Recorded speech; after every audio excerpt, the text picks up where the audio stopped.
All right, welcome back to Waste Some Time with Jason Green. I am Jason Green, bringing you brand new interviews every Monday and every Friday right here on YouTube.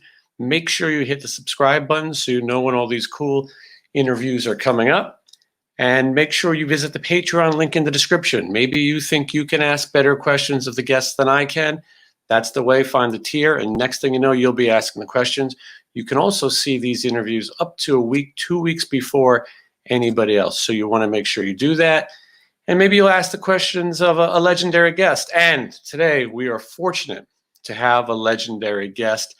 Word legend gets thrown around. In this case, I don't think there's a better and more accurate term. In 1968, with the band Vanilla Fudge, he was appearing on the Ed Sullivan show, spinning drumsticks long before anyone else. You know him from Vanilla Fudge. You know him from Cactus, King Kobra, Blue Murder, Rod Stewart, Ozzy Osbourne. With Rod Stewart, he co-wrote the songs Do You Think I'm Sexy, Young Turks.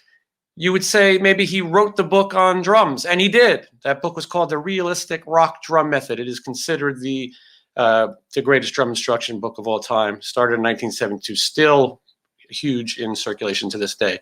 Drummers influenced by my guest today include Led Zeppelin's John Bonham, Rush's Neil Peart, Iron Maiden's Nico McBrain, Aerosmith's Joey Kramer, Roger Taylor of Queen, Phil Collins of Genesis, Tommy Lee from Motley Crue, Slayer from Dave Lombardo from Slayer, Eric Singer from Kiss. The list goes on and on. You can see what we're dealing with today.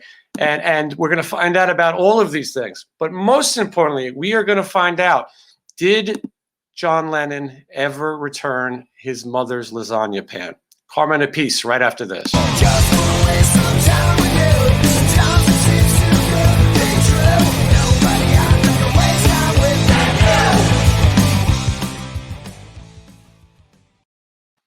All right, well, let's welcome Carmine Appice. That is funny, dude. About the lasagna pan. That's all the other stuff I heard before, but thank you. I appreciate that. It was a great intro. And when I listen back to stuff like that, I go, man, like the other day I was sitting in my kitchen looking in the dining room, and I had a bunch of my books piled up.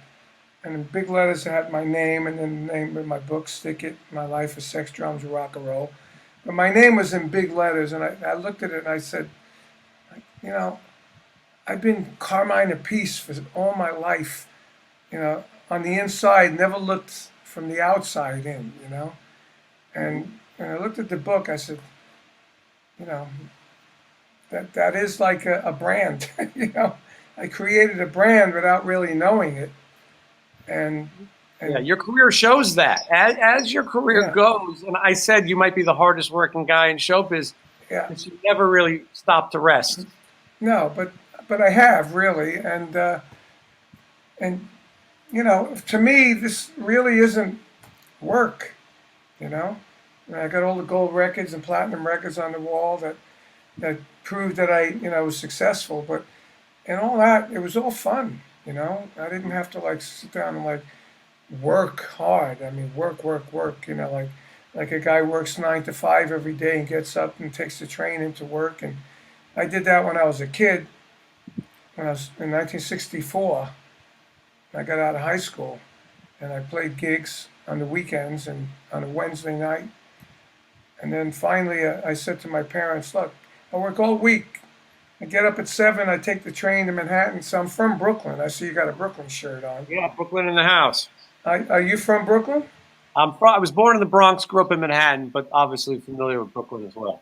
Yes, I grew up in Brooklyn, and I used to take the train into Manhattan every morning after high school. I never went to college, so I always wanted to play, And then one day I said to my father, I said, "Look, I work all week. I take $45 home all week after doing all that train riding back and forth. And I work on the weekend or 4 nights a week, and I make $200. What do you think I should do?" Mm-hmm. Yeah, right hand, 45, left hand, $200 music. He said, "Well, it looks like the music is better." I said, "Thank you." So I quit my job. Now, that was the last job, real kind of job where you call work, that I had. That's a good place to stop. You got out of it early. You knew what the future held. Yeah, I mean, I just saw the difference in the money. Like I'm having fun doing this, making $200. In 1964, $200 was a lot. I mean, I bought a '64 Chevy Super Sport, brand new in '64. It was $2,900. Wow. I had 327 4-speed. All the beautiful car. I wish I had it today. Yeah, I'm sure. They say you get paid to get on the planes. That's or to ride the subway. The gig is free. You play the music for free. That's what I say. We get paid to travel and get to the gig. When we play, that's free. Absolutely. When you get to California, if you're a New Yorker, you laugh at people who complain about the commute. Oh man, I got to drive 30 minutes. Oh man, it's a 40-minute drive. When I dated a girl in Brooklyn, I lived at the very tip of Manhattan. It was 90 minutes on the subway. Oh yeah, forget about it. And 90 back. Yeah, terrible. I mean, just to get from New Jersey, where you're right over the George Washington Bridge, we still have a place in Manhattan on 70th and Broadway. Just to get from there, Jersey, Paramus, which is right over the bridge, to there, it takes you like 45, 50 minutes in a car. Yeah. Ridiculous. Yeah, and you get all these other people crying about commuting, so they haven't lived the New York experience. Carmine, I know a lot of these things you've talked about a lot. Obviously, you've done a lot of interviews, so I want to we'll sort of pick and choose some of the moments in your life. But you got to tell me, so many people have been inspired by the Realistic Rock Drums book. So many people tell me that it's the best book to read because you don't have to be a drummer. You can be an absolute beginner and start with the first few pages and really get the ideas of playing. And a lot of big drummers influenced it. But I want to know, you wrote the book, but how did you just find out that you could be a great drummer? Well, I've been playing since I'm 11, and my cousin had a drum set. Every time we went to his house, I would play his drum set.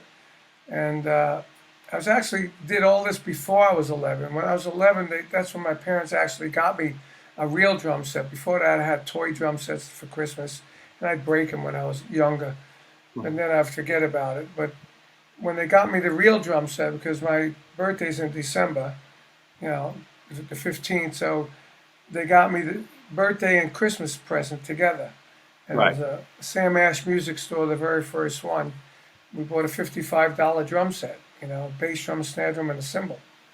And to me, that was like, the best kit you can have. And we had a cellar in Brooklyn, not a basement. It was a little cellar with stone walls and concrete floors that looked like more like stone than concrete, And I used to go down there and practice and play and just all myself. And then when I finally played, I put a band together. And it was a trumpet, guitar, and drums. It was so stupid, We did a talent contest, I guess it was, and the band that won, the guy did a drum solo. This guy was really good. So I said, "Wow, how did you learn to play so good?" And he told me, I took lessons. I said, "From who?" And he gave me the guy's number. So I called the guy, and my parents said we can do it. It was $5 a lesson for an hour, and he lived in Brooklyn. I had to take a train and a bus to get there.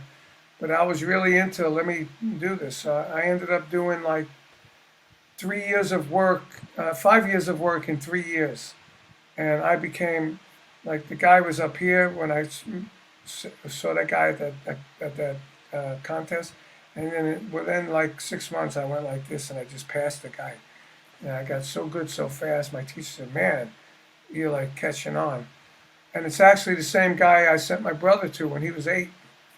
When I saw he had talent, I sent him to the same guy. By the time he was 11, Vinny was really good, Yeah, and we should point out, I mean, I can't imagine anyone doesn't know, but your brother Vinny Appice went on to play with Dio, went on to play with Black Sabbath and John Lennon, the John Lennon story. John Lennon, which we're going to tease that. We're going to get to it. He was the last live performance of John Lennon. We're going to get to that, of course, because people want to know if your mother got her lasagna pan back, and we're going to find that out. But but we're going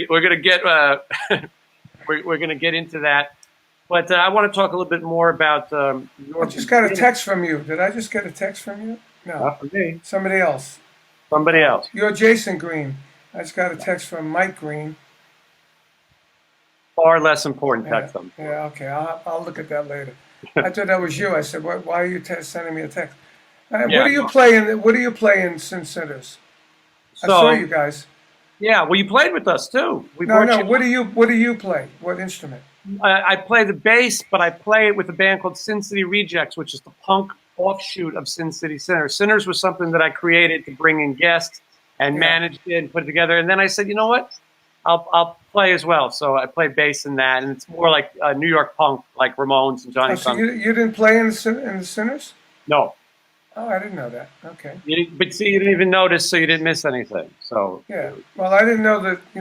With Paul Shortino, I used to hear about you guys a lot. And, yeah. and then I went to see you a couple of times, and it was a good band. But I don't remember. I'm bad with names and faces anyway because I meet so many people. Well, you've done, and you do these enough. You know, what I mean, you might as Yeah. well be Chuck Berry with all the pickup kids. You know what I mean? You got your sticks. You're ready to go. Yeah, exactly. We got to clear up your name. It's the most obvious thing, but I bet you there's someone who still doesn't know it. If you're Italian, Appice, right? Appice. Yep, that's right. If you're your brother and your father, Appice, Yeah, and I used to be Appice. right? You hear like on like some Beck Bogert Appice live stuff, it was Beck Bogert and Appice. And even then, people would call me a piece, a peach. This chick in New York on WNEW, the night bird. I forgot her real Allison name. Steele. Allison Steele. She would go, that was Beck Bogert and Appice. Really sexy, and I go, oh, that was nice. But when I joined Rod, he said, look, man, you're like 5 different people. What do most people call you? I said, most people call me a piece, and I correct him to Appice. And so when I joined Rod, he said, well, let's go with a piece. I did that, and Ludwig did an ad on every magazine in the world. Everyone wants a piece of a piece. Right. And that was in all the magazines around the world, rock magazines, drum magazines, guitar magazines. So, and every night I'd be playing in front of 10,000, 20,000 people with Rod, and it was Carmine Appice on drums after my solo, and everything was good until Vinny came out with Sabbath. Even when he was with Derringer, Derringer wasn't as big as Sabbath, but when he came out with Sabbath, he started getting a lot of press, and they started calling Vinny Appice, and they said, no, it's Appice, and he started confusing everybody. And they're still confused, and that's why we started Drum Wars. Yes. To battle for the name. We Yeah, did a DVD, and then at the end of the DVD, my brother Frank called in and said, they're both wrong, it's Appice, So we made it, the DVD was kind of a performance comedy kind of vibe, Yeah. Then we took it to the road, and we're still doing it. We do a bit in our live show, and now it's like, as you notice, I stopped dyeing my hair. I used to have the black and purple, and God, I got sick of dyeing my hair. I've been dyeing it since 1980. I asked George Lynch, what is the appropriate time to stop dyeing your hair? I'm still constantly at it. He said when the curtain stops matching the drapes, it's time. So, who said that? George Lynch. Oh yeah. Yeah, George looks, he's pretty gray now too, from what I remember. You guys are going for the silver fox look. Yeah, I mean, I got the mafia look going on now. Mm-hmm. When I come with straight back and put the gel in it, I look like Joe Mafia.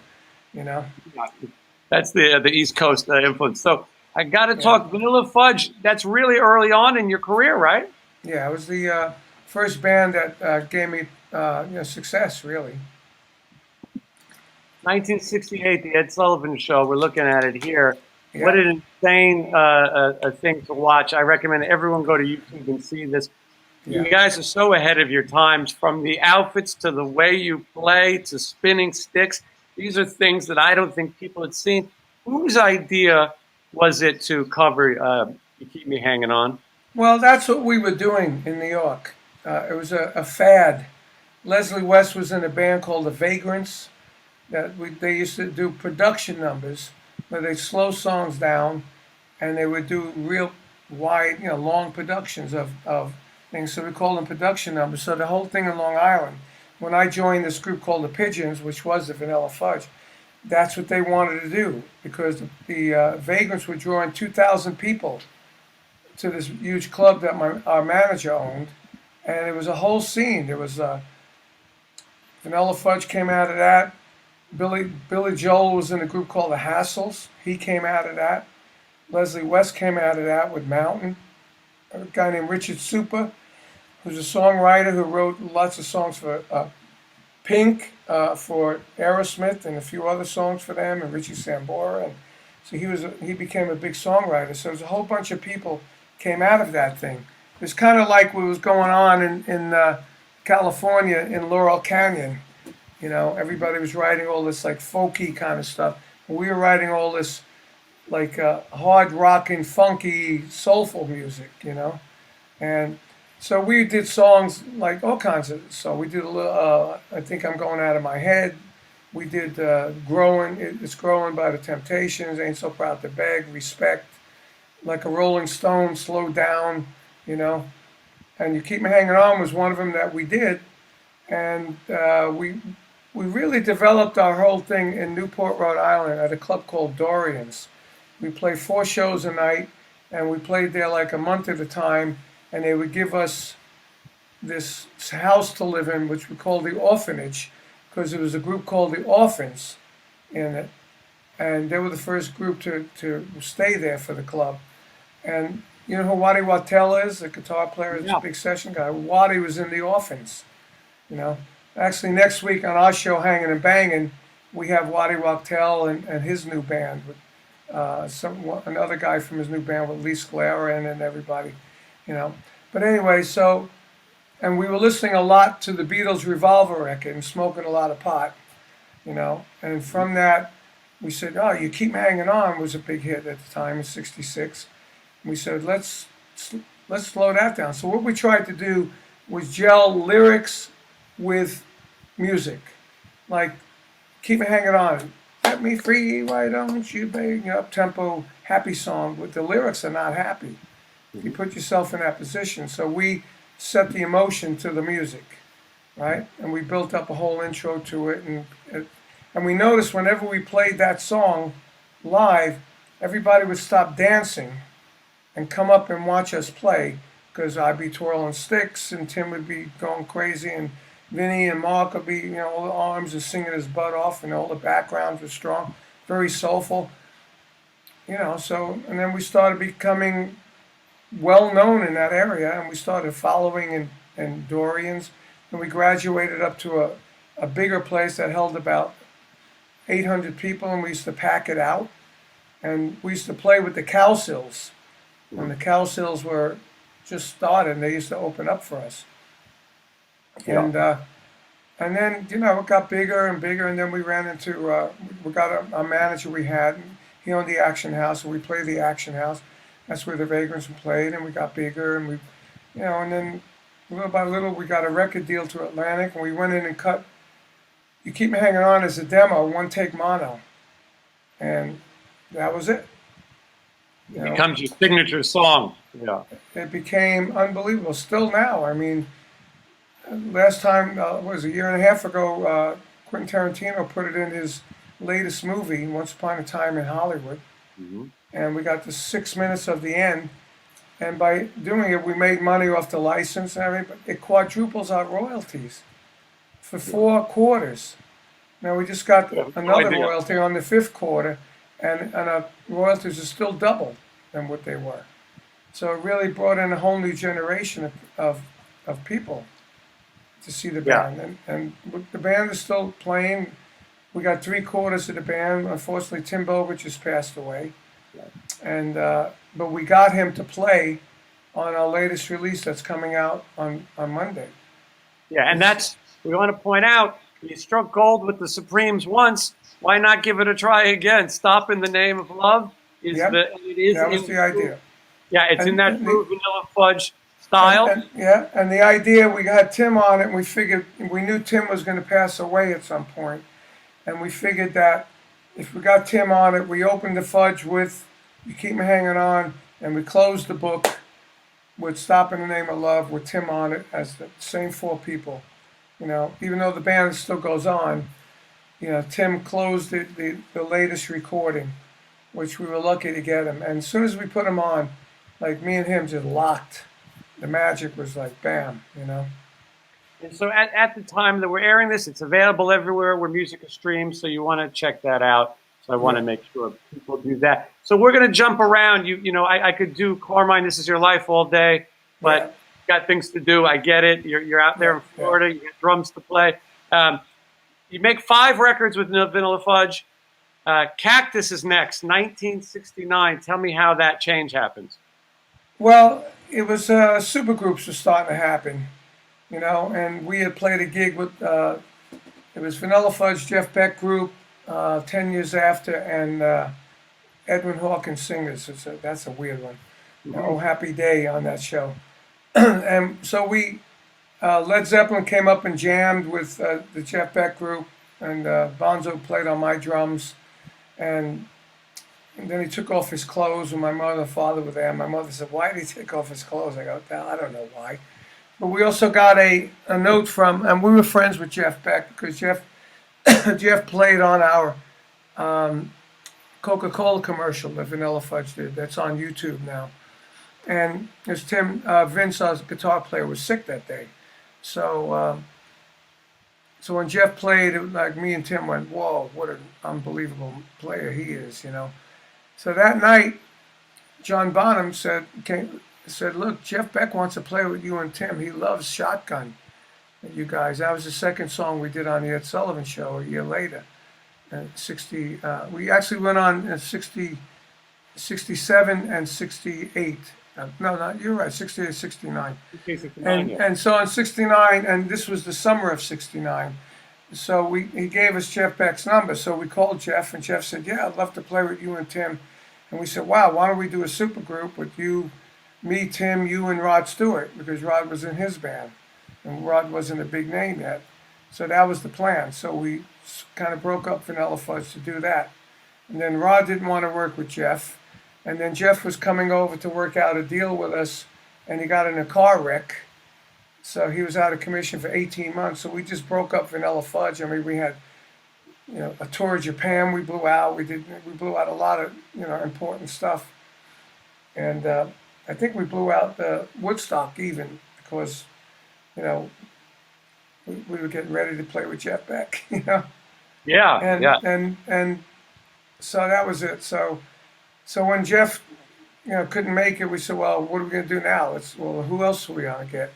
So we always loved Jim McCarty, who played with Mitch Ryder and Detroit Wheels and Buddy Miles. So we called him through a friend, Dwayne Hitchings, and we brought him out and played with him. It was awesome. And then he suggested Rusty Day from the Amboy Dukes. So it was still kind of a super group, but not as big as it would have been with Jeff Beck and Rod Stewart.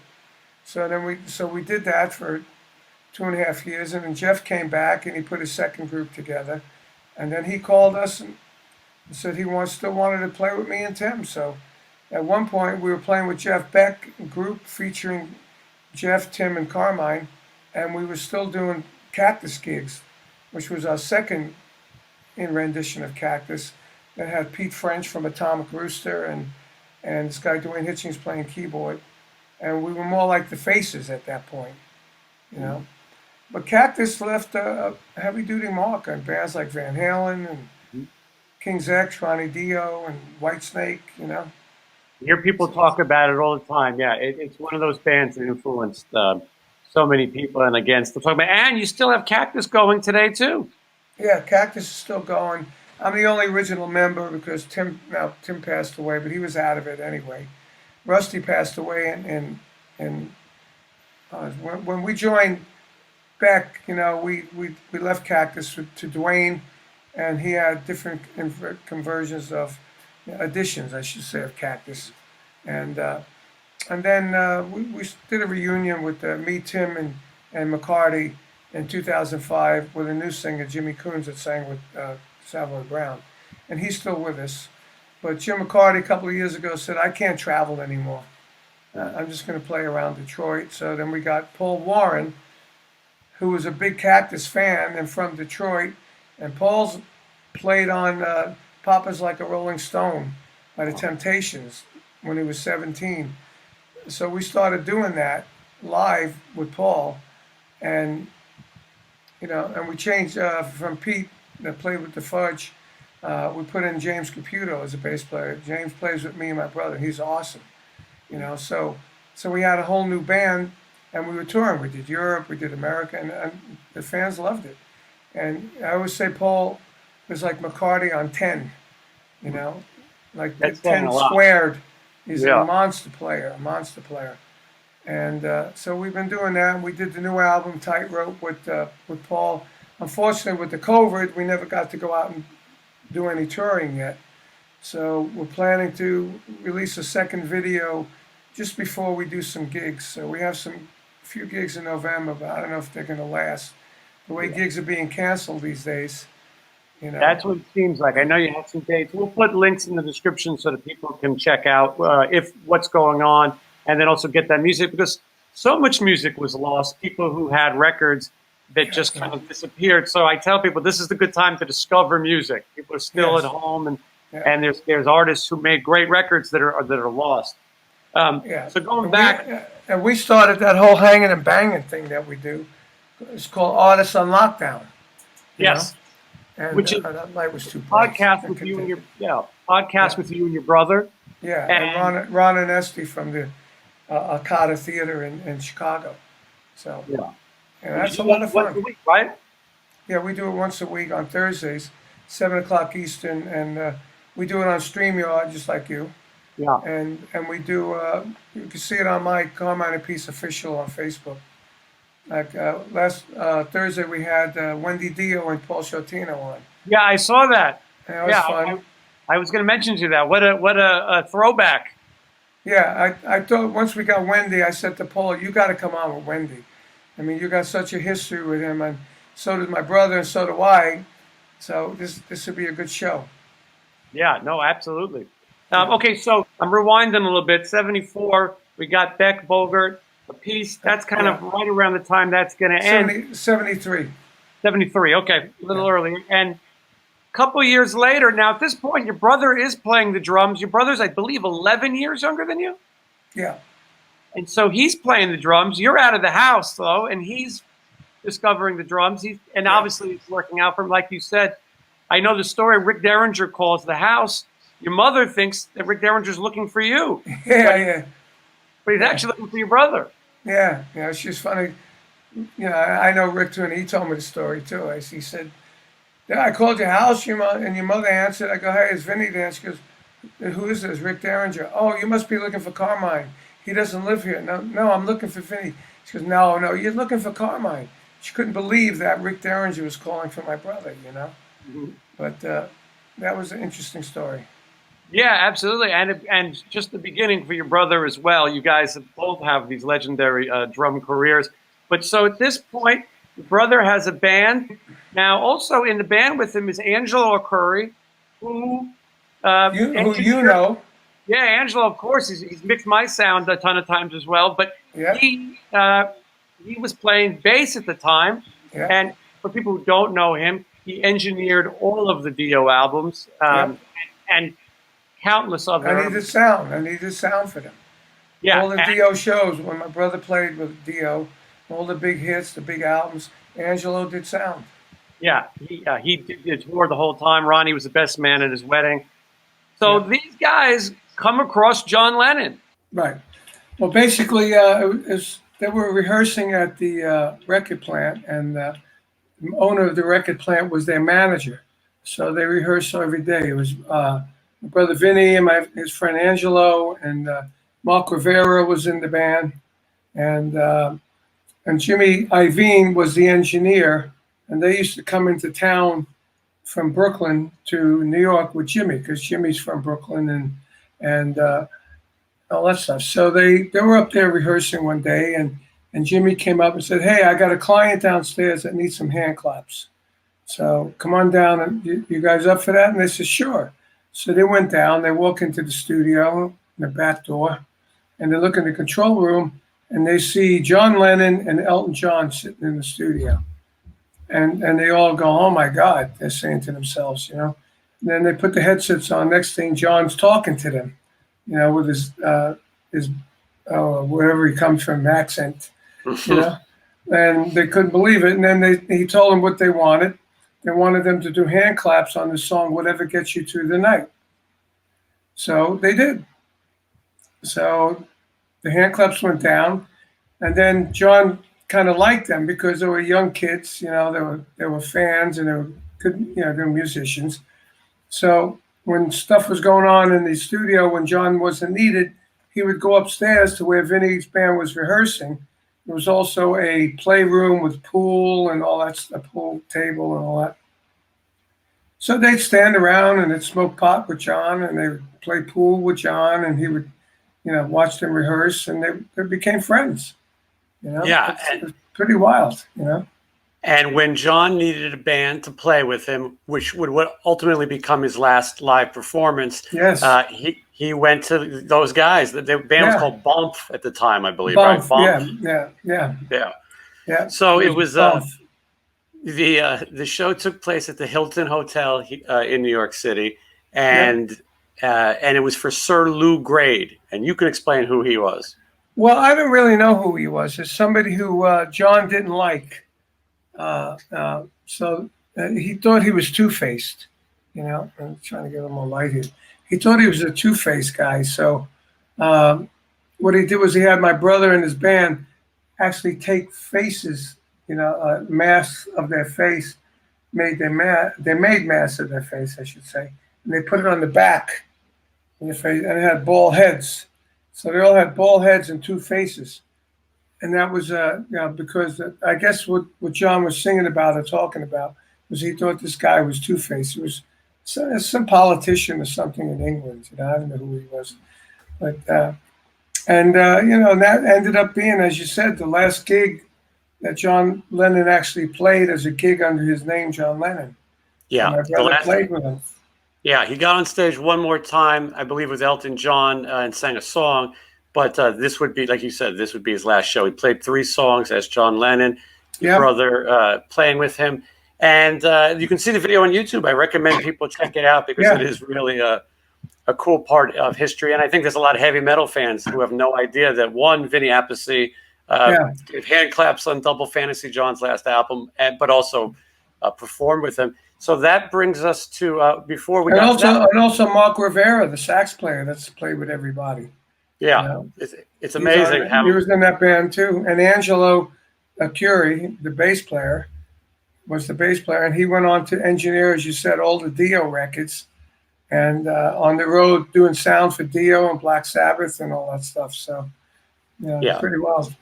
It's amazing what a history they had. So while Vinny's hanging out in the studio with John Lennon, he happens to mention that your mother can cook some really good Italian food. Italian woman from Brooklyn. Yeah. So, and he says, "Hey, look, my mother cooked for Jeff Beck and Rod Stewart, all these people. Would you like Italian food?" He goes, "Yeah, I love Italian food."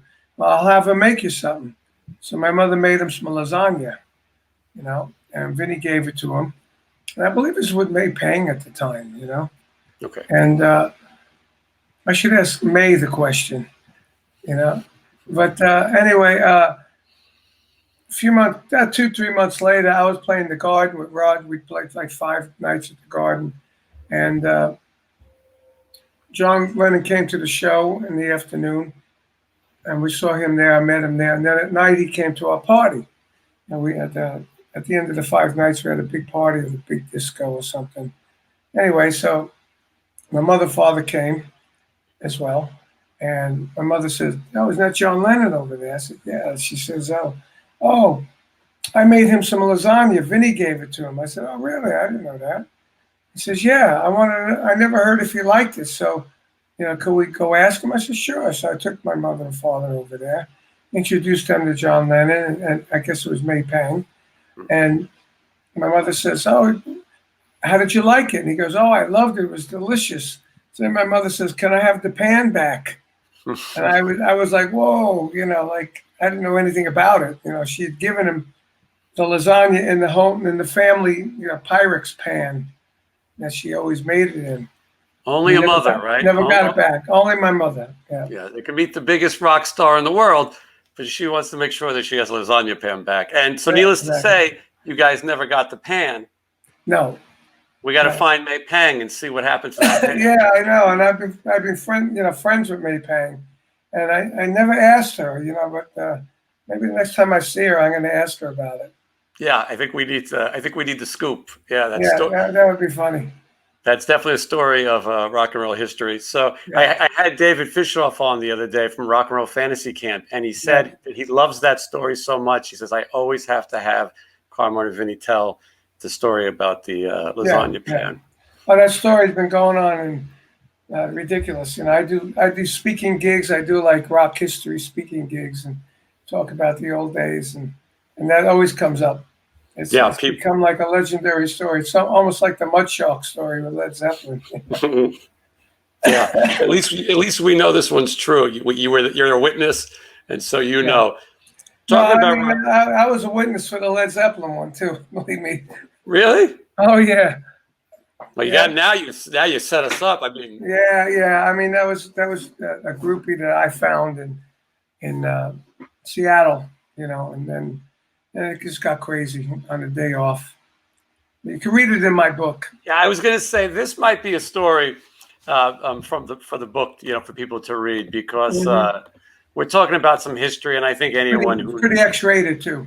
Yeah, that's what I was thinking. There's the book, by the way. So everybody, the link is in the description. You want to hear this story? You got to go to the link. Yeah, a lot of good stories. I mean, I got a great story with Fred Astaire and Gregory Peck too, which is really a cool story. You know, you don't expect those names.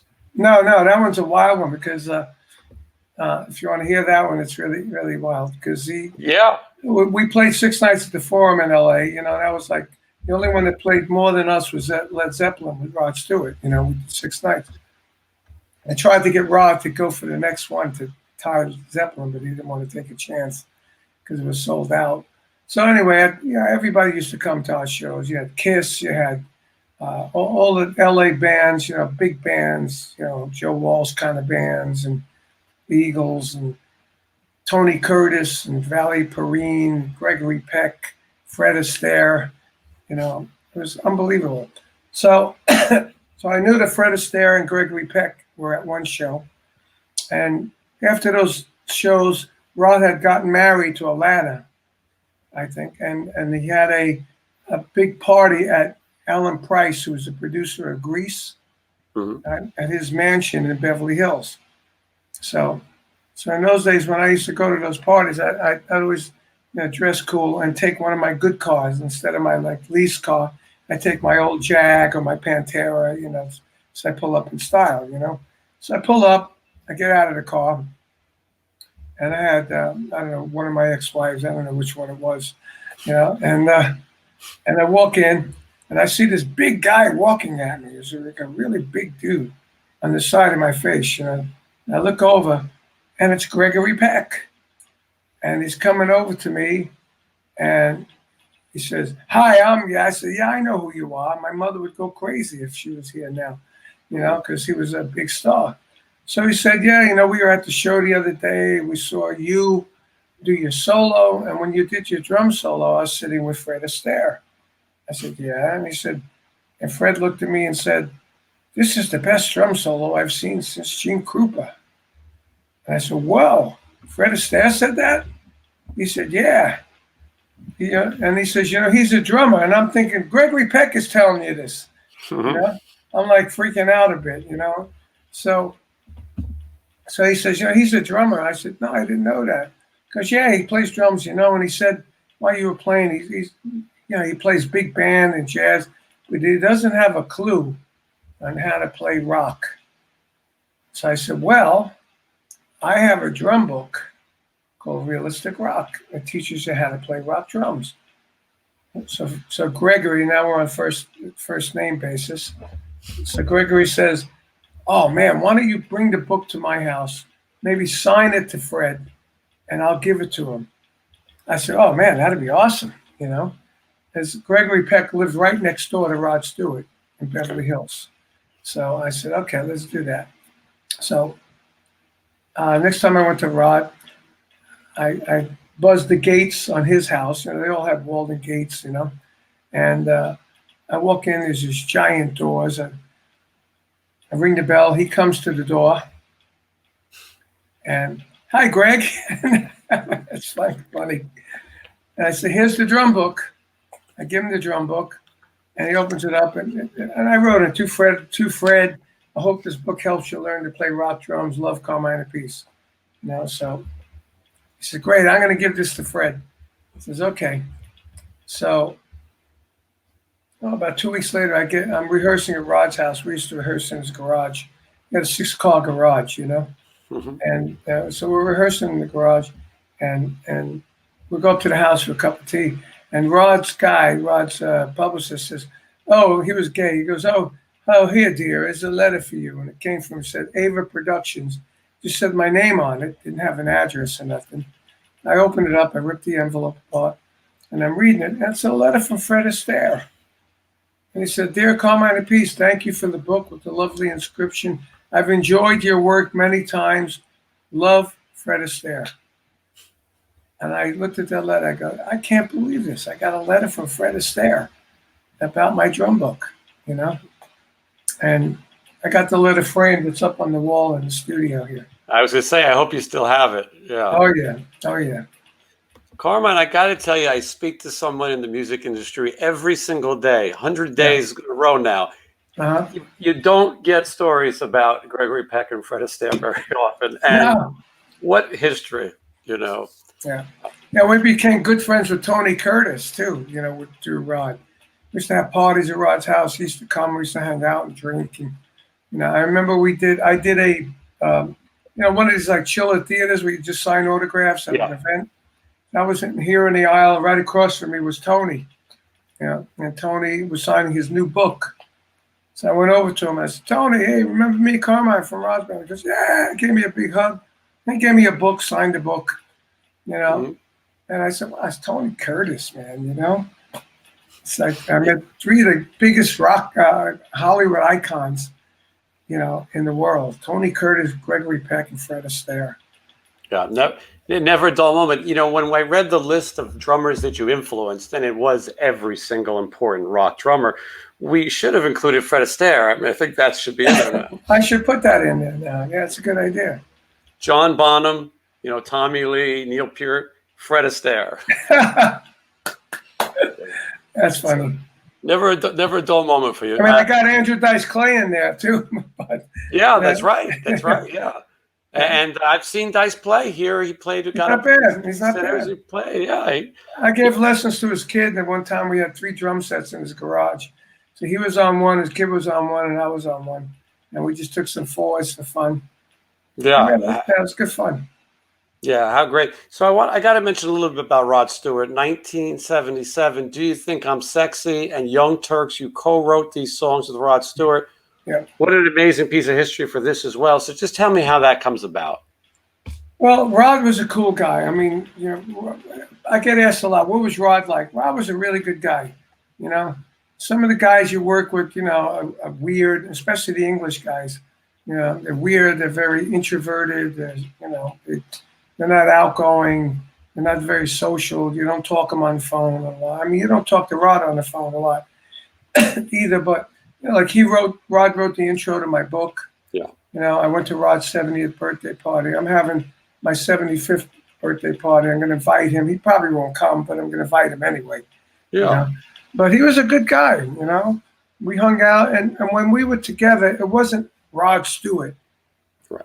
Even though it was Rod Stewart, it was always the Rod Stewart group. On the curtains, we had RSG on the curtains, and the big giant curtains in the stage set. And, we had a percentage of the tour.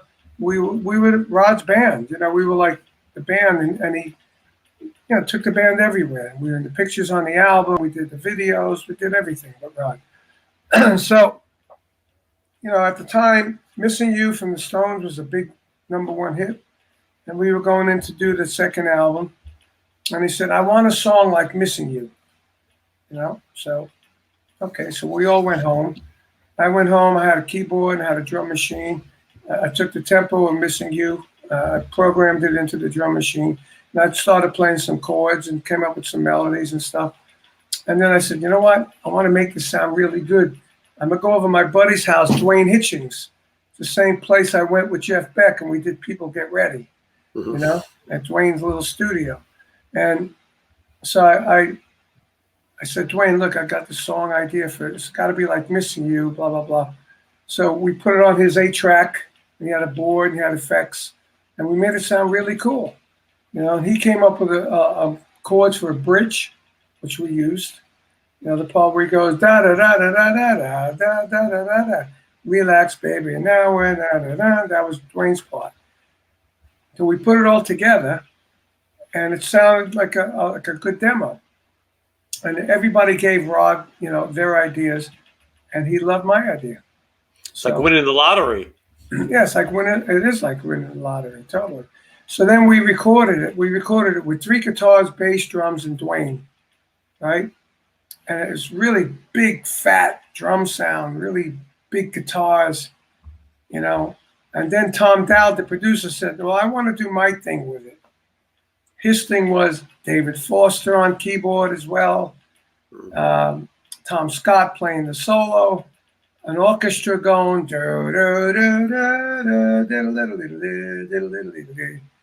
know, that was Rod's line, you know, that he ripped off from another guy in South America, which he didn't realize it because he used to go to South America to watch the soccer finals all the time.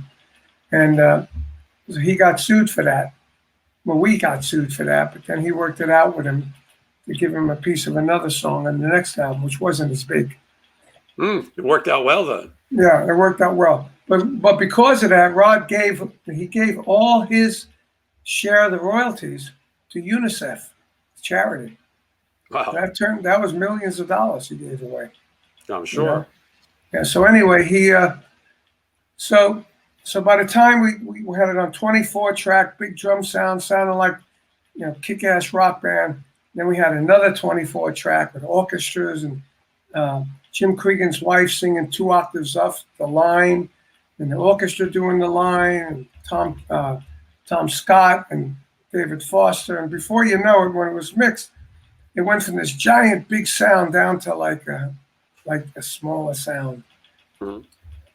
But you couldn't complain, so it went to #1 in like 10 countries. You know? Yeah, and to this day, you're still going to be seeing "Do You Think I'm Sexy" checks. Yeah. But unfortunately, a few years ago, I sold it back to Warner Brothers, my share, because, you know, when the Spotify and all that crap came in, people stopped buying records, and the mechanicals went down to nothing. But the only thing that still makes really good money is ASCAP. You know, and then same thing with Young Turks. You know, Rob was always listening to the charts, and there was like a new wave punky kind of thing that he heard on the charts. He goes, "I want something like this." And me and Dwayne went to a studio again. Now we had an Oberheim drum machine. You know, Dwayne was endorsed by them, and he got me one, and we came up with all the music for Young Turks. Right, all the music, and we gave it to Rod, and he loved it. We actually used Dwayne's recording and put it on the 24-track. All I did was put hi-hat and cymbals on it. We had the actual Oberheim drum machine I programmed was the basis of the drum groove, but the cymbals sounded terrible, so we didn't use the cymbals. So I overdubbed cymbals on it, and you know, and that's how that happened. We also did another song called "Tonight I'm Yours," using the same production, you know, on that album. And that was the last record I did with Rod. I never got to play Young Turks live because, as I said, there was too much drugs going on there. I didn't do the drugs. I didn't hang out in the pub. So I sort of got weaved out by one of the guitar players who was very jealous of me. You know? I'm sure this is in the book too, right? All in the book.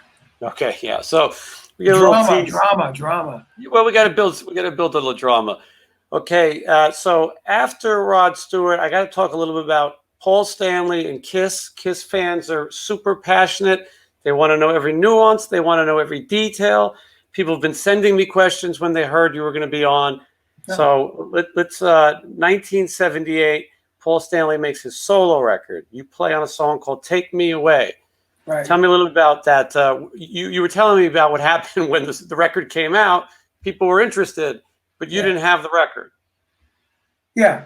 I was doing a series of drum clinics all in a row.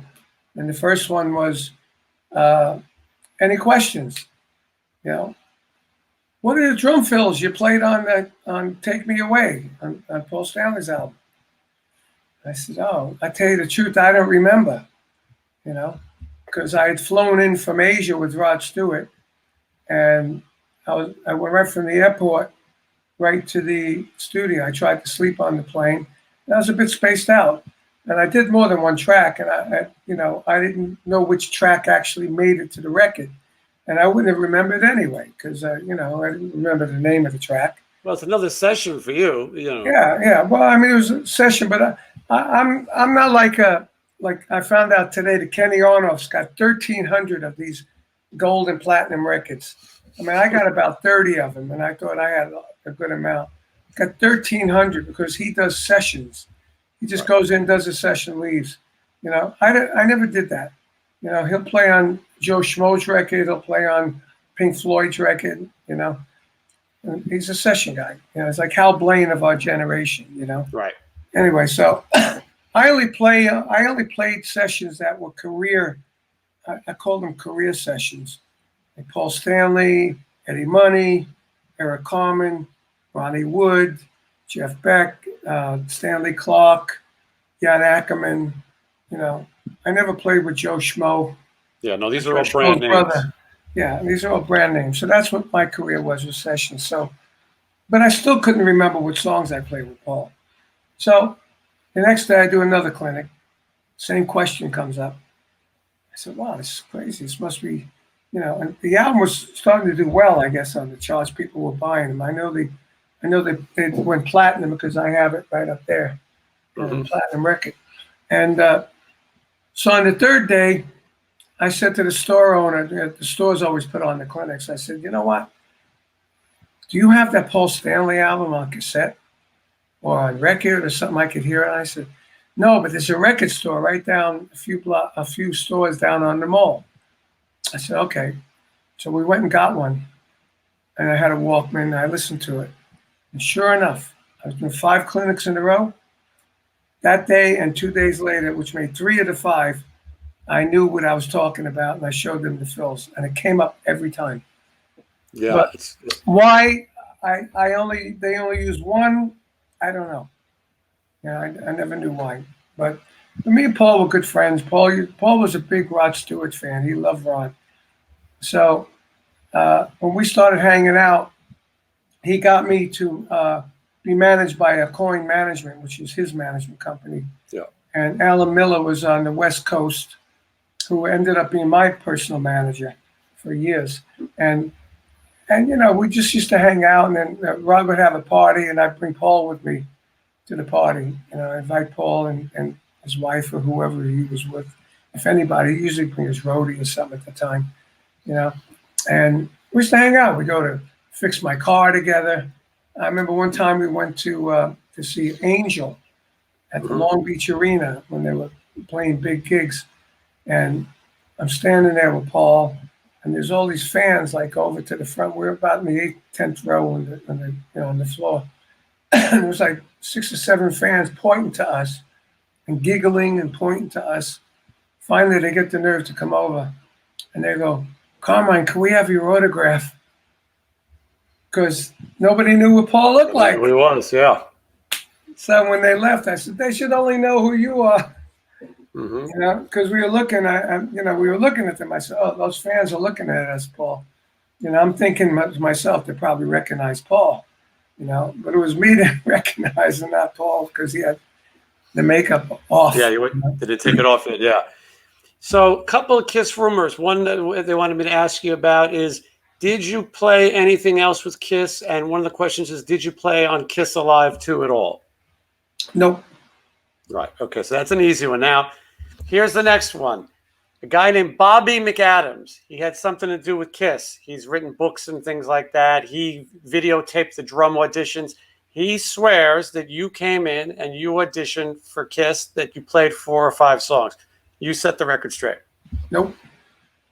Never did. Happened. No, but I asked because I was close to Paul and Gene, and my manager was part of their management, and Paul hooked me up with a coin, and I said, "Hey, dude, what about me joining Kiss?" And they said, "We're looking for somebody new. You got too much history. I mean, we could put makeup on you, but people will still know you, Carmine Appice." I said, "Yeah, okay, I get it." And then they got Eric Carr. Yeah. But then after that, they got Eric Singer. And Eric had a little bit of history, but he was a great player. And Eric was discovered. At that point, there was no makeup, at least. So when Eric Singer joined, maybe it wasn't as they wouldn't have to be a known. Yeah, and then Eric got his break when he played my drum off.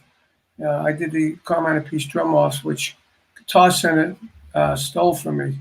And they did the drum offs. I did it for 5 years, and then they did it. And I remember when they called me up and said, "We want you to come up and judge the Guitar Center drum off." So, "Hey, wait a minute, this is my drum off." He says, "Yeah, but you didn't do it last year." I said, "Yeah, I took a year off because I never got paid for it. I just did it for drums, and really pissed me off, And then like 10 years later, they wanted to give me more than that, 20 years later, they wanted to give me the Legends, Guitar Center Legends Award. I said, "I don't want your award unless you proclaim that I started the drum offs." So that's what they did. They gave me the award, and they said at the award at the time that I'm the one that started the drum off. It was all my idea, and then they picked up. I said, "Okay, I'll take your Legend Award. It's up there on the wall somewhere." Yeah, you got what you wanted out of it. It wasn't all about the hardware. There was some. No, I mean, I never got paid for it. I just did it because I wanted my concept in those days was to bring the drums out front. I wanted to be the Gene Krupa of drums, of rock drums, and to be all about drums, Yeah, well, you I think you've done a pretty good job of that. So we're talking about coin management. We got to get into Ozzy Osbourne. There's a call for you from Sharon Osbourne. You tell me. Yeah, I was in Europe. I was in France at a convention for the Mattel Sensonic drums. They were the little square drums. And my manager, Alan Miller, called. He said, "Sharon's looking for you." I said, "What did I do?" Because I heard all rumors about how, what kind of person Sharon was, So she called me. I was in France, and said, "Can you come into London? We'd like you to play with the band and look at the band, play with the band, and go into New York and finish the album because Tommy Aldridge played on the album. The drum sound sucks, and he did a terrible job. And maybe you can fix the drum sound and all that stuff." So I said, "So you want me to be like a producer kind of thing?" I said, "Yeah, you could be like an associate producer," was my credit on the first 500,000 Bark at the Moons, right? So I said, "Okay." So I went to London, played with the band. I knew Jake from LA. I knew Bob Daisley from Rainbow and all that. Don Airey I didn't know. And I knew Ozzy from Black Sabbath. When they first played their very first tour, they played a show in Asbury Park with Black Sabbath and Cactus, and we almost got in a fist fight with them over a bag of pot. So I know Ozzy since 1970. Yeah. So anyway, so I said, "Yeah, let's do it." I went to London. Everything was good. I said, "Let's do it." So my manager, Alan, got a contract with them. This is how much you get per week. This is your per diem. This is Carmine's going to have his own merch. Okay. Carmine's going to have, in America, we're going to do master classes in every market we can. Okay. After sound check, when, always you do a sound check, you always got 2 or 3 hours, 4 hours before you go on. So you're usually just hanging around on the bus. So I would go off to a music store and do a master class. I teach 30 kids 50 kids, whatever it was, 40 kids, and come back and I'm all buzzed, ready to rock. She didn't like it. The one time I got a big newspaper article in the Cincinnati paper. And what I used to do with the money, I gave X amount per head of my clinic to UNICEF. I learned that from Rod, and you get a lot of PR from it, and it's a good thing, a nice thing to do, Absolutely. So I was doing that. So I gave my cash to the tour accountant. She didn't like it, so I got a big article. And when I came back from the class that night in Cincinnati, the article was all over the place. And that same night, my roadie came up to me and said, "Hey, CA, your T-shirt, you have a picture of you playing drums on it, yeah? So all the heads were cut off of your T-shirt on every shirt." I said, "Get out of here." So I went up to the tour manager, who's Rick Allen's brother. I forgot his name, Robert Allen. I said, Robert Allen, okay. I said, "What the fuck, dude? What's with this?" He goes, "Talk to Sharon." Right? So we're about ready to go on stage. I'm freaking pissed off now, So I get on the stage and we're playing. There was a Bark at the Moon tour. It was a big haunted house. I'm at the top of the stairway, this huge stairway. And when my solo comes on, the stairway opens up. The drums come way down to the front of the stage. I'm using glowing drumsticks and strobe lights. I'm doing my solo. I get the people chanting with me. And then I go back, and then all the fire and explosives go off on the top. Then I go back up, and the audience goes crazy, right? So I told that story in the article. But I did say, they said, "What's the biggest effect?" I said, "That's definitely the biggest effect." Mm-hmm. So I go, so I said that to the articles. I told them it wasn't my idea. It was Ozzy and Sharon's idea, for that effect. I didn't have anything to do with the effect. I was just a drummer on that stage. Could be anybody, So that night we're playing, and when I start my solo, I couldn't be on the bass drum because when the thing moved, it jerked like that. And if my pedal was going that way and it jerked, I'd miss a couple of beats. So I made sure I was on the snare drum. So my roadie would hit me on my butt. He was below me. I was 15 feet up in the air, and I'd be on the snare drum. So I'm on the snare drum. He hits me, nothing happens. He hits me again. I'm on the snare drum, nothing happens. So after a couple of minutes, I said, "Oh, screw this." I did the whole solo.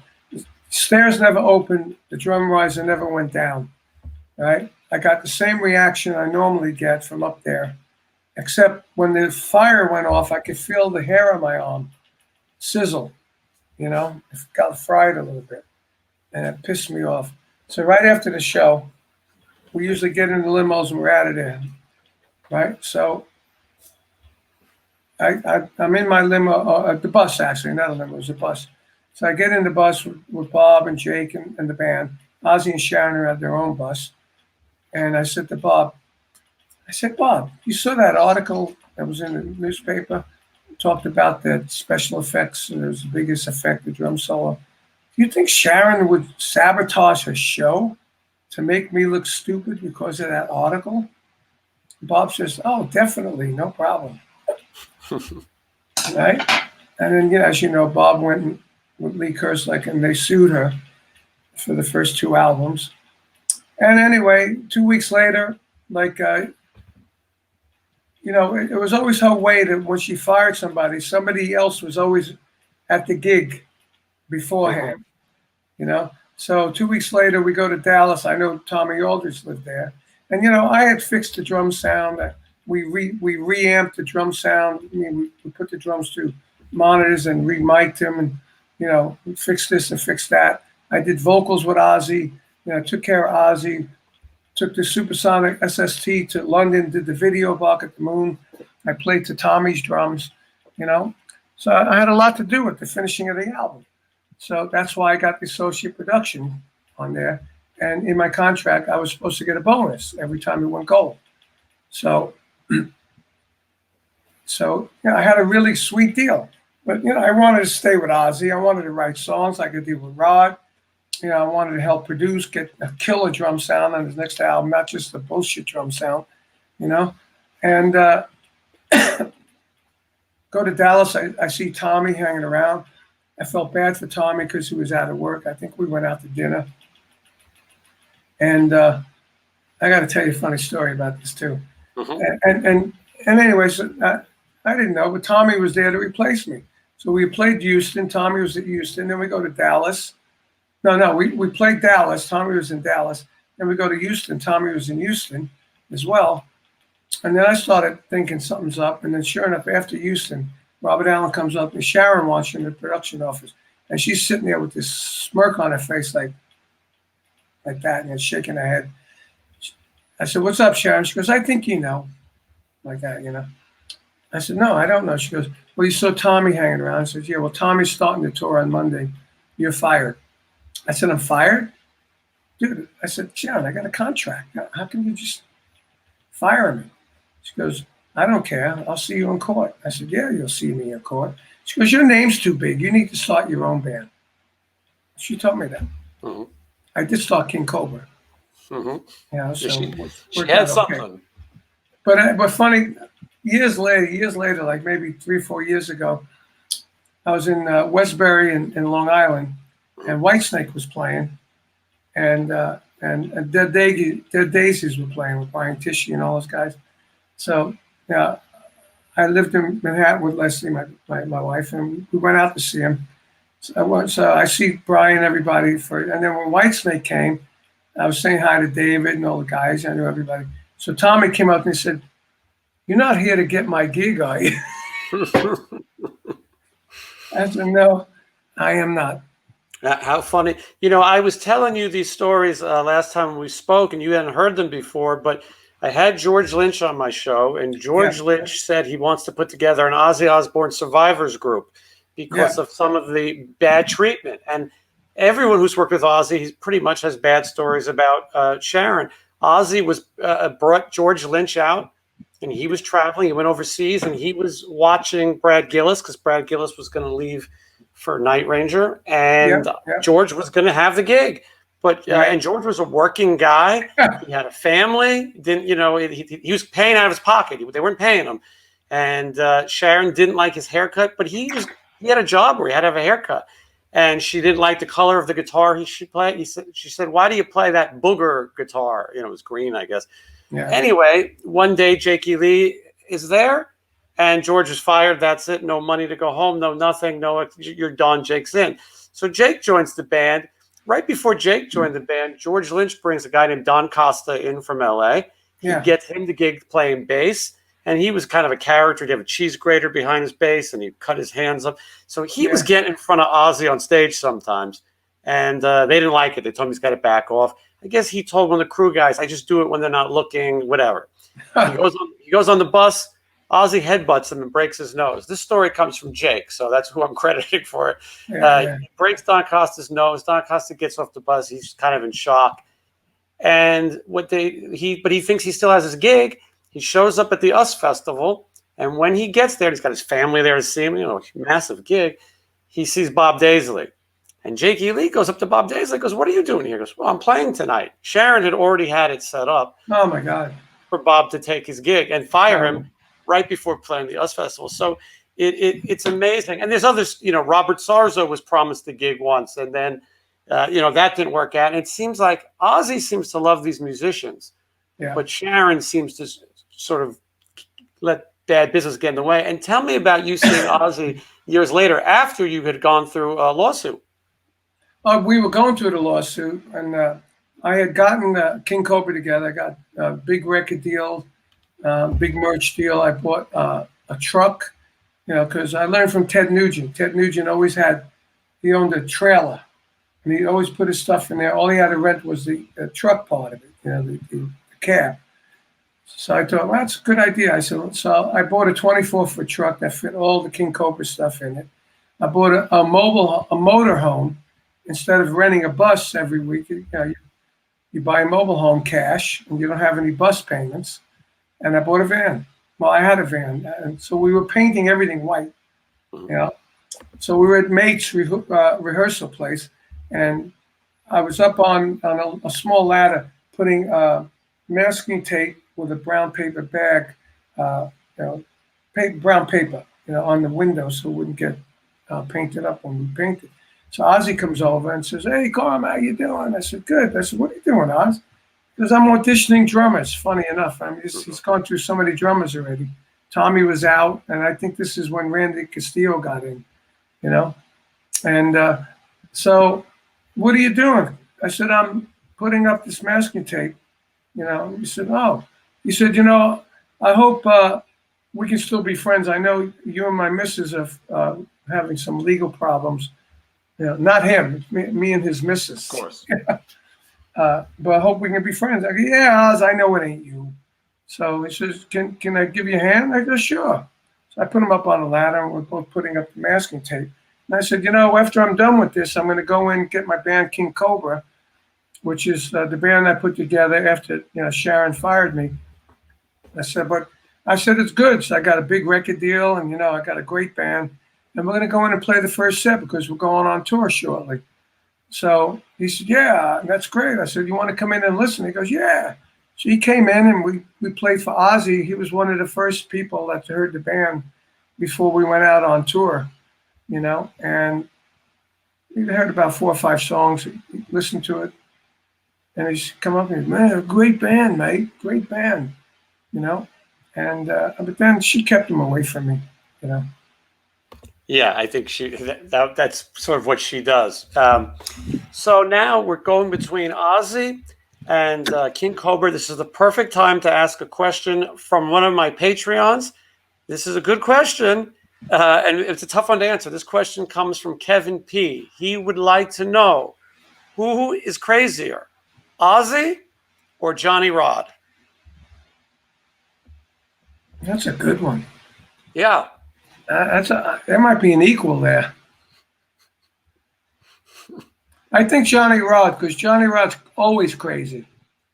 That's what I was thinking. Ozzy's not always crazy. There was times when moments of privacy there with him, where he would be like talking about how he always wanted to be an actor, when he was younger and stuff.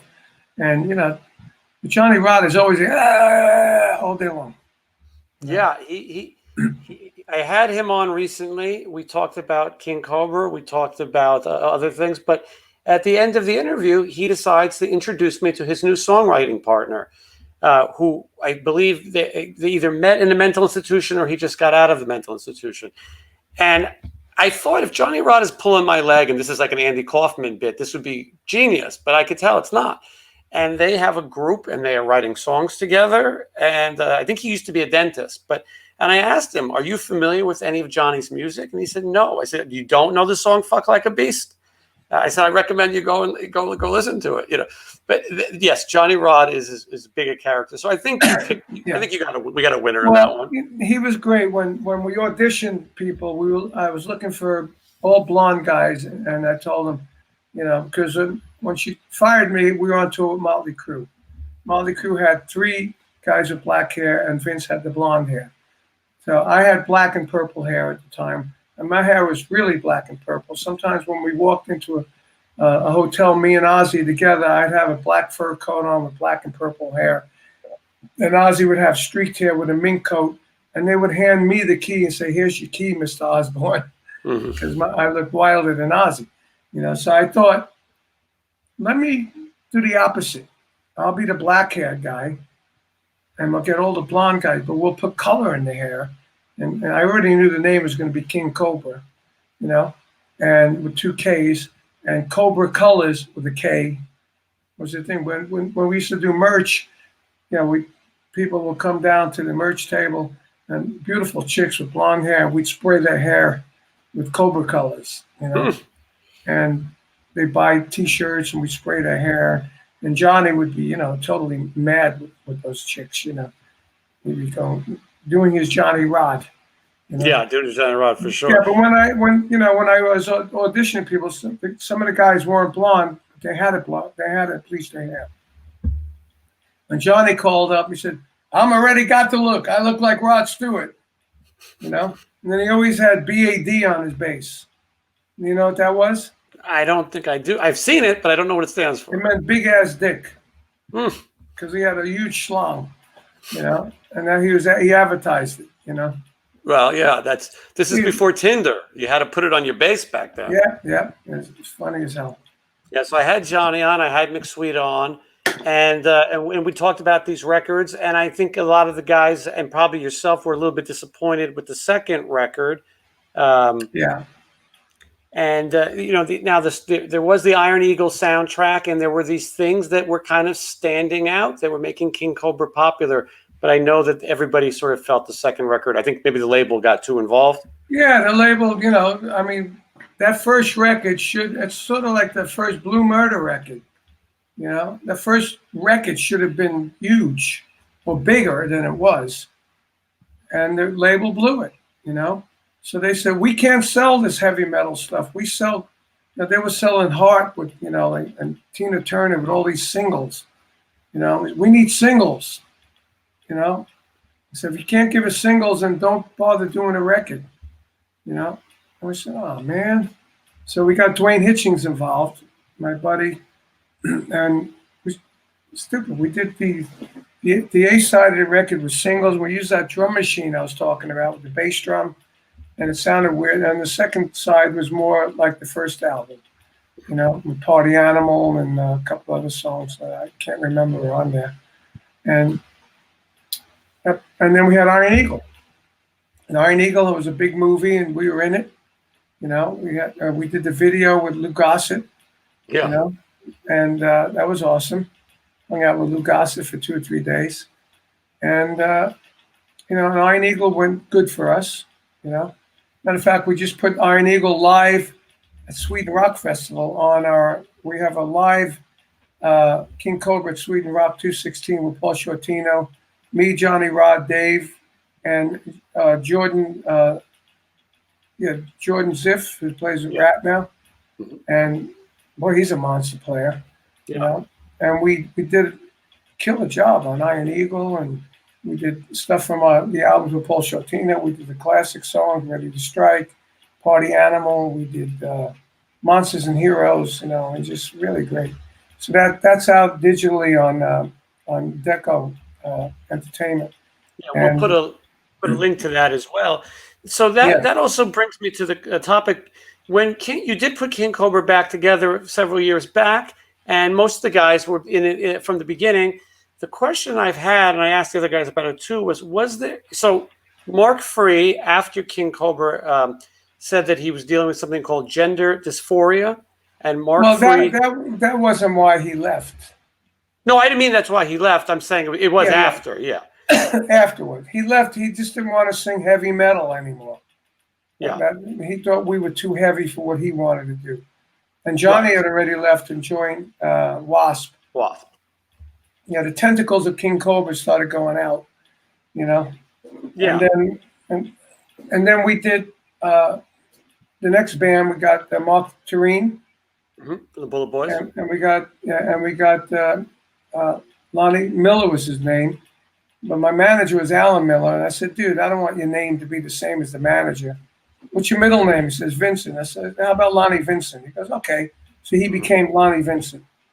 It's funny, we kept it. I know, and we kept rehearsing, writing songs. And the next thing I know, Lonnie, Mick, and Mark left and started something called the Bullet Boys. And they had a deal with Warner Brothers and Ted Templeman producing them, I think it was. And they took the songs that we were working on. Oh, wow. Right? And that really pissed me off. Like, For the Love of Money was my idea to do. My arrangement idea. Smooth Up In You was a King Kobra song we were working on, you know? And Kissin' Kitty was a King Kobra song. I mean, I got demos with all that stuff, with King Kobra playing them.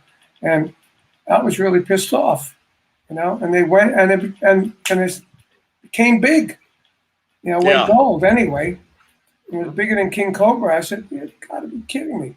And then I put together King Kobra 3 with Jeff Northrop and Johnny Edwards, who sang with Foreigner. and we did the Take It Off video that was on MTV, and it was in the what was that movie? I forgot the movie it was in. It's a horror movie, a stupid horror movie that had the big pussy in it. You know, from It wasn't House, was it? no, that was. I normally remember the name. I just went blank on it. Anyway, so and then I joined. I released that King Cobra 3 on New Renaissance, which Anne Boleyn, it's her label, and we sold 20,000 copies, and she had no money to pay us royalties, you know. And then the Blue Murder thing came up, you know. So then I was like, it's funny. I was releasing something on an independent label, and then I was in a band with Geffen, one of the biggest labels in the world, you know. So that was pretty And you funny. went to high school with David Geffen. I did, not personally, but he went to the high school I did. Right, he And- went to your high school. But I was in '76 when I went out to LA. He was with Geffen Roberts Management. He just left, started Asylum Records, and I had this group KGB with Mike Bloomfield and Rick Gretsch from Blind Faith, and he gave us the first offer that started the labels offering, you know, like offer war, you know, label war back for advances. And I got to know him a little bit then, and then when I was with Blue Murder, I got to know him more. I said, Yeah. hey, remember those days in '76 when you went? At that time, I didn't realize he went to New Utrecht High School, you know. But he did good. I want to finish on Mark Free. We were saying years later, he left King Cobra because he didn't want to sing heavy metal. He deals with gender dysphoria. Mark Free then becomes Marcy Free. So my question to you was, when you were putting King Cobra back together, was there ever a chance of having Marcy Free front the band? No, because Marcy didn't want to do anything that had to do with King Cobra. I think because before that happened, we did a festival in '86 at Acapulco. It's called Rockapulco Quiet Riot. It was huge. It was like 10,000 people. It was a gig. It wasn't really a festival. It was an outdoor gig, and you know it ended up being crazy. You know, with riots and all that stuff. And they took really good care of us. We had police escorts everywhere. And they had a 5-camera video shoot for TV. Somebody had that and wanted to release it. I said, well, everybody was okay. I asked Marcy, I don't want to release it. Why? I just don't want to release it. And if you release it, I'm going to sue you. So I said, you know what? I'm not even going to ask her about this. So I just got Paul Shortino to sing. Yeah. And then recently I had another opportunity of King Cobra Live at Harpo's. There was about 1,000 people there. It was a radio promotion gig when we were on tour. We were on tour, I think, with Autograph, and this was one of our solo gigs promoting the album. The band was on fire, and they recorded it, coming into a studio, mixed it, sounded great. You hear the audience going crazy. So I did the same thing. Everybody said, okay. I asked Marcy, you want to release it? No, I don't want to release it. Why? I said, look, there's no money in it. You know, there's no money in any recording now, really. You know, I said, but, I still record because I like to create music, and this is what I do. And, whoever buys it, we're fans that buy it, but there are fans that stream it. Even though you don't make money, you're still getting you out there with new material, and you're doing what you do. So why don't we just put it out, just to keep the legacy of King Cobra going? Nope, I don't want to do it. I said, okay, fine. I don't need it. I got plenty going on in my career. But, well, and at one point, Paul Shortino wanted to sing a duet with Marcy. yes, That's how open. I told Paul, forget it. We did a version of Love Hurts, and Paul's a great singer. He's a really great singer. Absolutely. Yeah. And he said, I would love to do a duet with Marcy. That would be great, because they're two different kinds of voice. Paul can go high in it, but he's a bit more husky than Marcy Free, But the voice didn't change, really, when he did the gender change. Right. He always had a great high voice, soulful voice, and I discovered him in a group called Modern Design in LA. We were at a Pasha. Now, we were doing a album with Vanilla Fudge, and we brought in this guitar player to do some session work. He was in Modern Design, and I was telling him I was looking for a singer to do some, like a solo album, because I was planning to do a solo album. And he turned me on to Mark. Is this the same Modern Design that had Dana Strum? Yes. And Ron Mancuso? Yep. Ron Mancuso was the one that played on the record. Yeah, great. Yeah, and Louis Merlino. They also had a band called Beggars and Thieves later. Okay. Yes. And Ron was the guy who turned me on to Mark, and I loved his voice. And we did demos in Pasha, in Studio B, and that's the demos we used to get my deal with King Kobra. Yeah, absolutely. With me and Mark, we were together before I went on tour with Ozzy, and planning to do a solo album, because now I was with Ozzy. Now I get some visibility. It'd be easier to get a deal, But obviously it didn't work out like that. Yeah, it had to wait a little while. Yeah, so. All right, Carmine, the big question everyone wants to know, you get asked all the time, you're probably sick of it. People love Blue Murder. They want to know if there'll ever be new Blue Murder music. I don't think so. John left in Lizzie, I think, in 2011, so we can do Blue Murder. And it's been 10 years. He hasn't shown. Yeah, does that answer it? Yeah, he was saying he has not shown much interest in doing it. You talked about it a little bit, but you and Tony were on board. We jammed with him a few times. It was great. Hung out with him. We were still friends as far as I know. But he wanted to do something else, and it's not what I wanted to do, Tony. And then he was going to do something with just Tony and some new young drummer. In 220 at that Rock Hall of Fame, Heavy Metal Hall of Fame in LA. They give the awards out.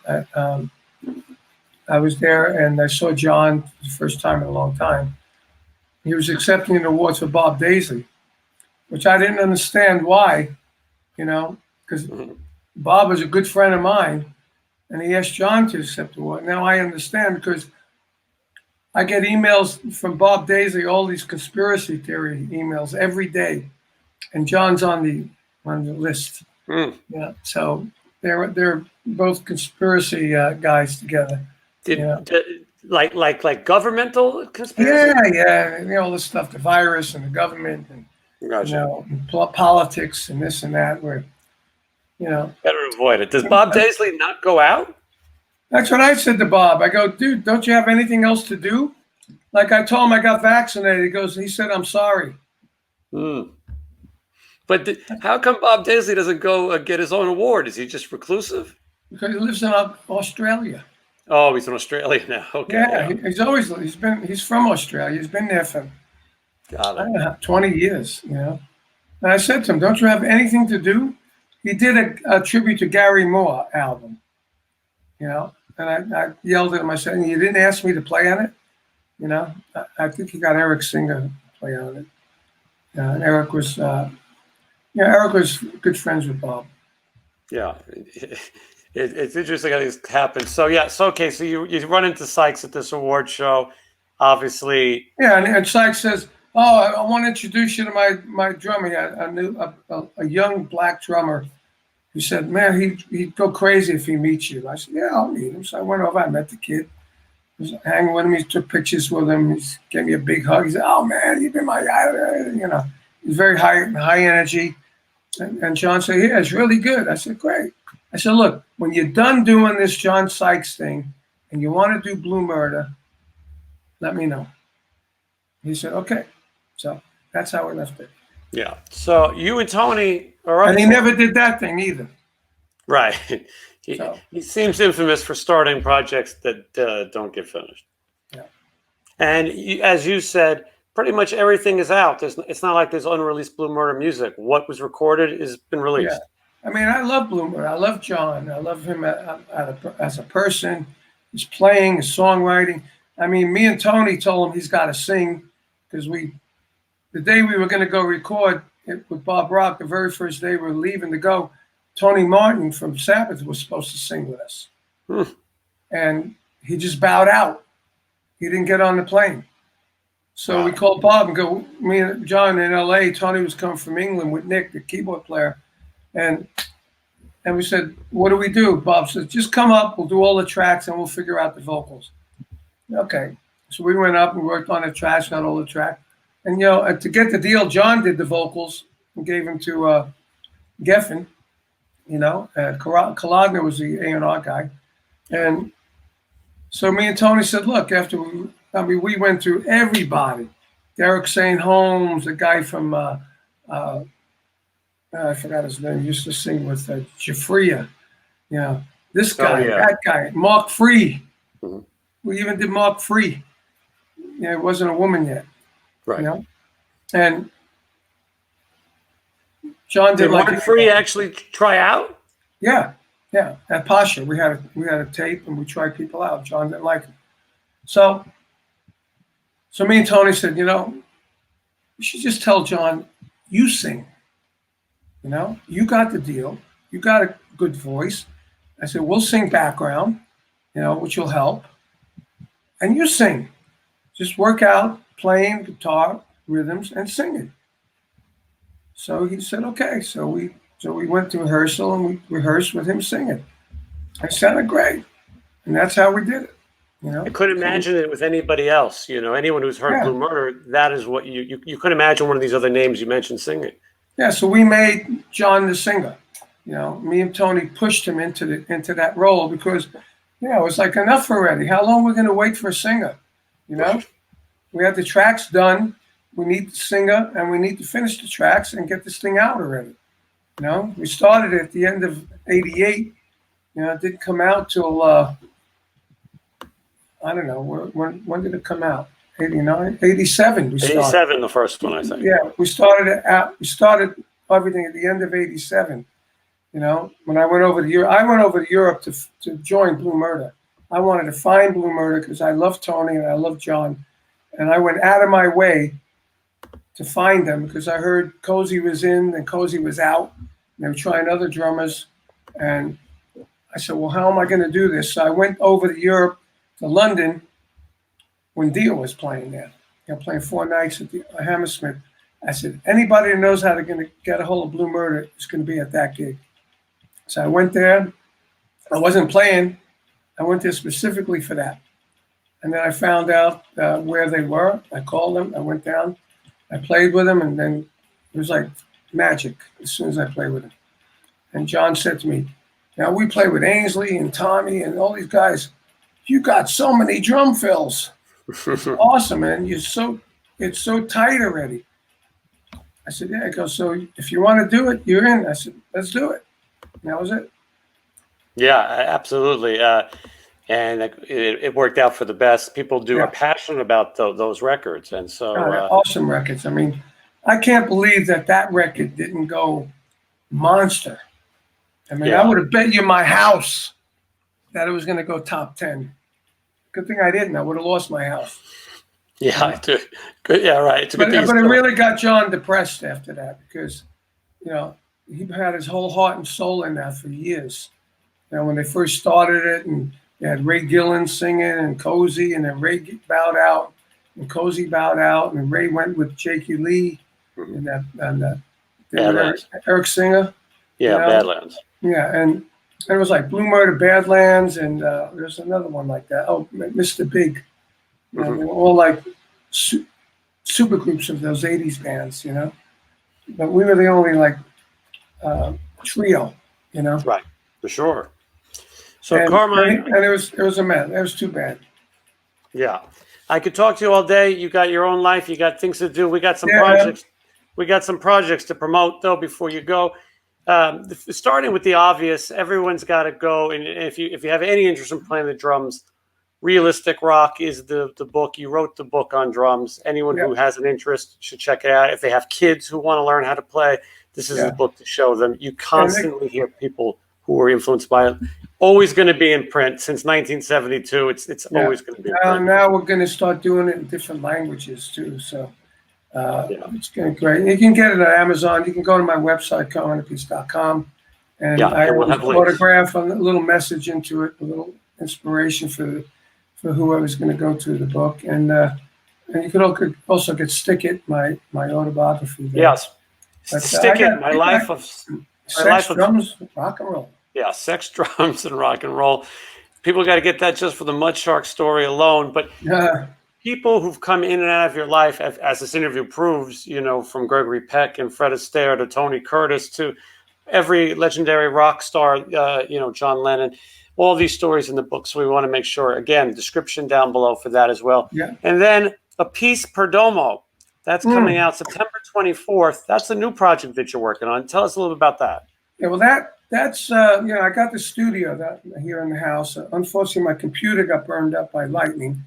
My brother Vinny is the computer guy. He built the computer for me. He set up the whole studio. It's on the way back to me now. But you know, I got contacted by Fernando Perdomo via Tom Dowd's family. You know, the producer Tom Dowd, his wife and daughter, who I'm friends with. They said there's a guy that Tom was working with. He'd love to play with you on some tracks. And I said, okay. So I started talking to him. And I sent him a track I did on my iPad, an instrumental track. I said, well, why don't you send me stems, do this, and let's see what it sounds like. And I thought to myself, well, I could use this guy also to help me learn how to work my studio, because I'm like the engineer now. So we did the first track. It came out great. And he sent me another track.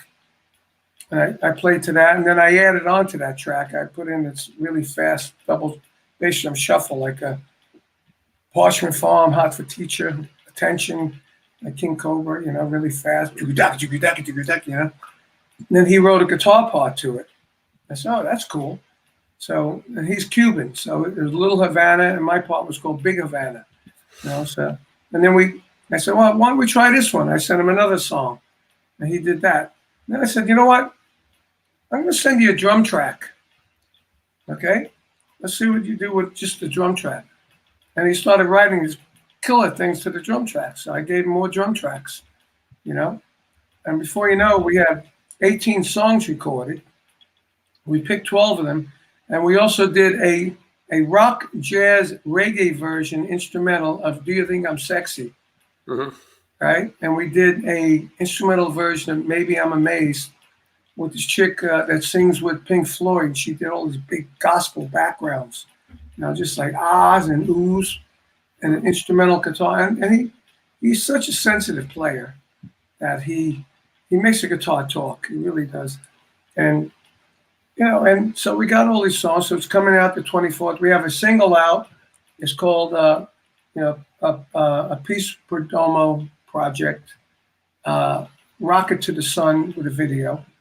Actually, tonight I'm going to do another part of a video called Flower Child, which is a really, really cool song. Actually, Flower Child's already got some history because on our Hanging and Banging show, we have Susie Quattro. Yeah. And we got talking, and the next day, Susie started emailing me, and she was saying, I would love for you to play on a couple of tracks on my new album. I said, that'd be cool. You know, let me listen to some of your albums. And I said to her, you do a lot of shuffles. So I sent her the shuffle I did with Pat Travis. I said, what about this shuffle? What do you think of it? She goes, excellent. I said, well, let me send you something from my new instrumental album. So I sent her the song Flower Child. She emails me back, says, I love this song. I'm already hearing melodies and hooks and everything with the song. Can I write lyrics to it? I said, sure, write lyrics to it. So she's, when she sent a radio friend of mine a text yesterday saying she's right in the middle of writing lyrics for that song, Flower Child. How cool. So, yeah, it's good. And we've been using these tracks for the ads that we do for our Hanging and Banging show. Yeah, and I want to point out, Hanging and Banging is a show you do with your brother, podcast, so you get Carmine Appice, Vinny Appice together. You guys have special guests come in. A lot of fun to watch, really cool people, so we'll put that link in as well. Yeah, we've had a lot of guests. We found, undifferent than you do, we find having two people at once is a lot more fun than just one person. Because, you know, you got me and Vinny, two people, and our host, Ron Anesti, who owns the Arcada Theater and another theater in Plains, Illinois. And he's a major promoter in Chicago. And president of the Italian American Society. I mean, he makes great meatballs when you play there, and we bust his balls about all that stuff. Make sure you bring back the pan, though. If you yeah, exactly. Food, make sure you bring back the pan. We've told that story many times. And then also, it's all and good. then last, Carmine, I got to mention again, "Stop in the Name of Love," Vanilla Fudge. Really cool arrangement, and people can check that out. Actually, it comes out today. Yeah, so it's available. By the time this airs, it is available, and comes out today. Yeah, wherever music is streamed. Yeah, they can just Google Vanilla Fudge, "Stop in the Name of Love," to buy it, download it, or whatever. And there's a video comes out today too. So, yeah, so we'll have all that. You can go down the Carmine rabbit hole for a long time. He's got a long history of work and always continuing to work. There's new stuff always on the way with you. New King Kobra coming. Yeah, and this new King Cobra. Does Johnny Rod know about it yet? Oh yeah. He's already, believe me, busting my balls on it. Yeah. I mean, he called up, man. The famous thing with Johnny Rod. Hey, Carmine, yeah, Johnny Rod. Yeah, hold on, I got my friend here who wants to talk to you. He gives me these strangers. I don't know who they are. I finally told him. I said, Johnny, do me a favor. I'm not going to answer your calls anymore because you keep doing that. I said, I mind talking to you, but I don't want to talk to all these people I don't know who I'm talking to. Tell them to go to Cameo if they want to talk to you. Yeah, exactly. Yeah. Well, at least Johnny's involved. It wouldn't be the same without him. So yeah, I love Johnny. He's a crazy Italian. Always been crazy, and he's part of the King Kobra crazies. You guys could be the Italian American club. King Cobra. We got Carmine Appice and Paul Shortino. John Tuminello. That's his real name, Tuminello. And we got Rowan Robertson playing guitar. He's great. And we're talking to Carlos Cavazo. Nice. About playing the other guitar. So both great choices. What an amazing band that would be. They're both great. Yeah, and we got some really cool songs happening. And I talked to Carlos a couple of days ago. And, with Carlos, I love Carlos because I'm a car guy, and I know he's a car guy. Yes. Right? He's had a Lamborghini Countach for many, many years. And I have the Pantera and the Jag and Corvettes and all this stuff and different Jaguars. And, so I texted him. I said, look, I'd like to talk to you about King Cobra. But if nothing else, let's have a chat. I'd like to talk to you about the cars. What do you got now? So certainly we got on. We talked about everything else. What kind of car he has now, what happened to the Lambo, what happened to the Pantera, what happened to the Jag. And finally, you want to play on some of these tracks with King Cobra or what? I said, maybe next year do some shows. He said, yeah, I'm interested. And Paul sent me the stems. So what's great about Carlos is he's not on social media. He lives his life. And like when the stuff with Rat was going on, he didn't even know that they're all crazy and there's drama. He doesn't pay attention. He just does his thing. He was the most popular interview I had on here. 62,000 people watched it because he really doesn't do many of these things. He doesn't do it. No. Yeah. I didn't even ask him to do Hanging and Banging. Yeah, I mean, he would be great if you can get him to sit still and do it. But anyway, just to get a call back from him took like 5 days. Believe me, I know it's tricky for sure. Yeah, but he's a good guy. I love Carlos. Great for sure. And so anyway, that's a great thing. I mean, what a version of King Cobra that would be. Talk about some incredible talent. I think most of my recording stuff that's coming out this year, and that's going to come out next year. Because we got the Vanilla Fudge. We had a Cactus record come out a few months ago. We have the Perdomo Appice record out now, coming out the 24th, the whole album, and then the Vanilla Fudge thing, and then I have my Guitar Zeus album. Yeah, well, we didn't even get into Guitar Zeus, which the box set. Yeah, that's a whole. When that comes out with the box set, we'll do it again.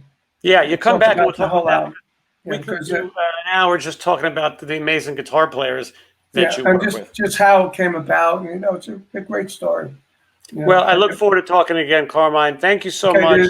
Thank you, we'll talk again soon. Ciao.